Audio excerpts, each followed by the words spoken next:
Amid the rising tensions, the cabinet on its part endorsed the tough new directives on political meetings issued by the National Advisory Security Committee during what is understood to have been a stormy meeting chaired by President Uhuru Kenyatta. The country's highest decision-making organ established a high-level multi-agency team to ensure compliance with the new requirements. The team, to be chaired by Interior CS Fred Matiang'i, will also monitor media content, among other drastic measures. Sam Ogina has more from the State House meeting in Nairobi.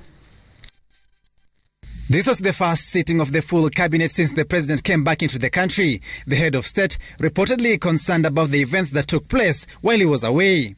His deputy, William Ruto, who was present at the cabinet meeting, a marked man, following his activities in the president's absence that included what was deemed as a power grab at the party's Pangani headquarters and the chaotic meeting in Murang'a. During the State House cabinet meeting, which sources termed as stormy, Ruto is said to have been taken to task over what is seen as his early campaigns and the anxiety caused by the rising tensions. Sources at the meeting disclosing the president's concern with Ruto's campaigns, indicating that even the international community was alarmed by the polarizing effect of such heightened political activities 2 years to the 2022 polls. The cabinet rubber stamping the formation of a multi-agency team on public order. The team's main brief being to monitor, document and enforce compliance to the National Security Advisory Council public order measures to restore sanity and calm nerves in an increasingly polarized political arena.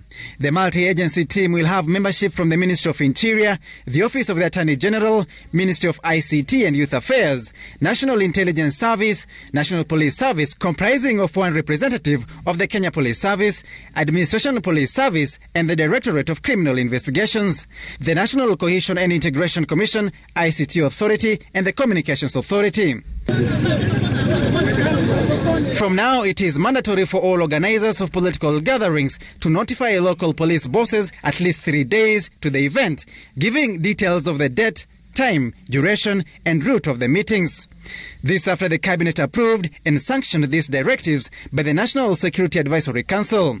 Curiously, the Deputy President's meeting in Gusii Land scheduled for Thursday and Friday were immediately postponed despite the earlier bravado of a section of the DP supporters who had vowed to go ahead with the planned meetings. The events had been planned before the enforcement of the public order directives and subsequent adoption by the cabinet where the Deputy President took part. The cabinet noting that with the partial reopening of the country after COVID-19 had given room for political balkanization of the nation, leading to the growing tensions along political fault lines, threatening peace, security and harmony of the country. The cabinet warning that the situation, if unchecked, could not only threaten to derail the president's transformative agenda for the country, but also claw back on the country's global standing. Cabinet apprehensive that at stake is the country's image and place within the community of nations that was recently uplifted by Kenya's accession to the United Nations Security Council as an non-permanent member. The cabinet also putting on notice the media and social media users on what content they put out.